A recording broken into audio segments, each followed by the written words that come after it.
Have you ever sat in a meeting and had a conversation around who your best customers are, what their purchasing habits are, what sort of behaviors would indicate to you that they're of value? Maybe someone says, let's call anyone over $500 a VIP. Or maybe it's something like anyone who's had more than 3 purchases in the last 6 months. Everybody aligns on some sort of superficial framework, and that goes into the CRM because it sounds reasonable. The problem is, those people aren't your VIPs.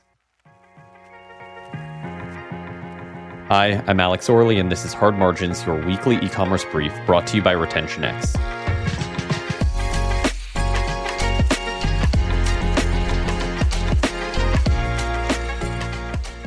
RetentionX closes the loop from identity to insight to agentic execution, helping commerce brands understand customer value, identify growth opportunities, and execute against those opportunities through intelligent workflows and agents. Quick note before we get into it, if you've got a question, a comment, I'd love to hear from you. Email me, alex@hardmargins.com. I read everything, and the best questions tend to end up shaping future episodes. This week, we're going back to basics a little bit in the best way. We're talking about RFM, recency, frequency, and monetary value, and the question it answers that most brands get wrong. Who are your VIPs, actually? First off, let me open this by saying I'm pretty surprised by how often I hear from brands that they're either not using RFM segmentation or not familiar with RFM segmentation at all. And I think it's one of the most powerful ways that a brand can really refine their retention strategy, and it's sort of foundational. So this week I want to take it back. I want to get into what RFM is, and I want to unpack the best ways and the most important ways brands should be using it. So here's a situation I see all the time. A brand wants to get serious about retention. So the retention lead, the e-commerce lead, they sit down, they draw up a few segments. VIPs are anyone who's spent over X amount of money. Loyal customers are 3 or more purchases in the last 6 months.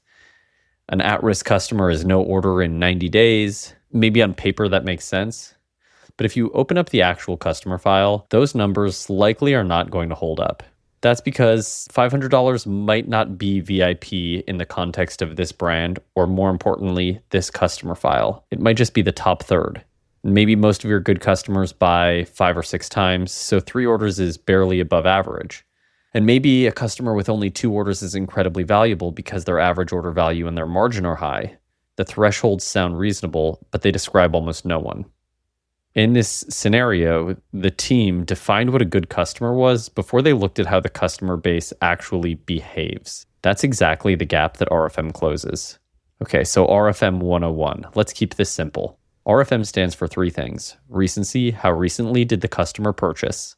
Frequency, how often do they buy? And monetary value, how much have they generated? That's the whole model. But here's why it's powerful. Instead of asking, what do we think a good customer looks like?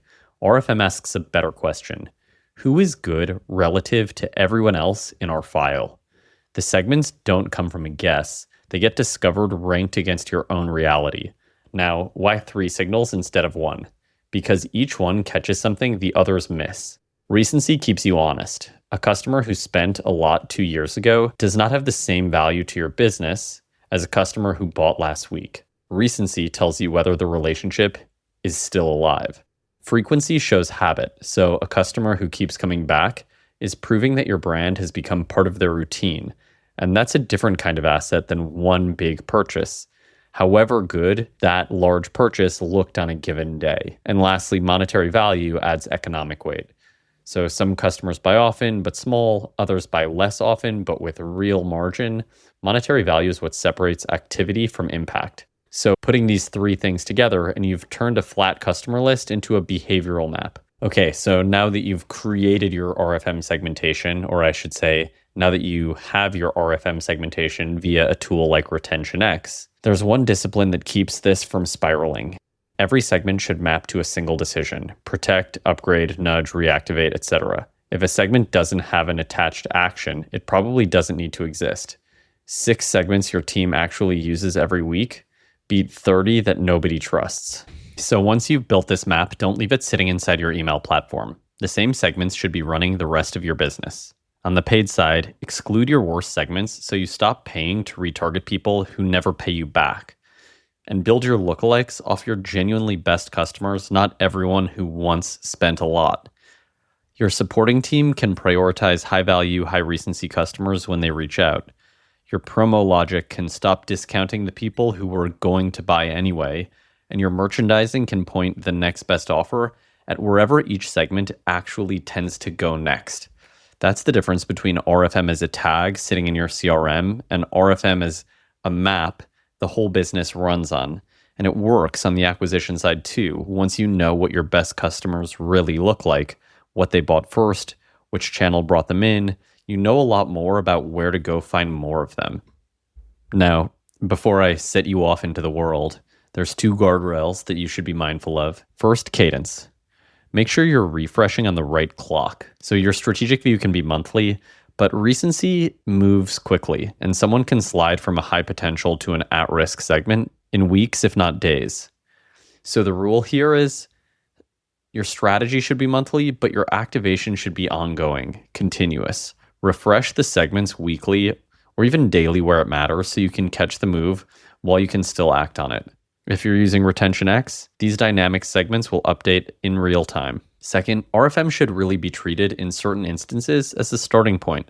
A customer who spends heavily but returns half their order or only ever buys at 30% off isn't a clean VIP. So once you've got the map, layer in contribution margin, returns, and discount dependency. That will sharpen the picture from who spends the most to who's actually worth keeping. If you're wondering where to start once the map exists, for most brands, it's 2 moves. First, promo suppression. Stop discounting your best customers, the ones who were going to buy anyway. Next, second order nudges. Move your high potential first-time buyers towards order 2 with a relevant product journey. Both lift margin and retention fast. So here's the takeaway. Before you go build some elaborate retention strategy, make sure you actually understand the basic shape of your customer file, because arbitrary thresholds don't just misjudge a single campaign, they'll misallocate your retention effort, your promo margin, and your paid audiences all at once. RFM replaces the guesses with a map drawn from how your customers actually behave, and for most brands, that's the best place to start. That's it for this week. Next week, we've got another interview coming your way. I'm really excited to share it, so stick around. Thanks so much for listening. I'm Alex Orley. This has been Hard Margins. I'll see you here next week.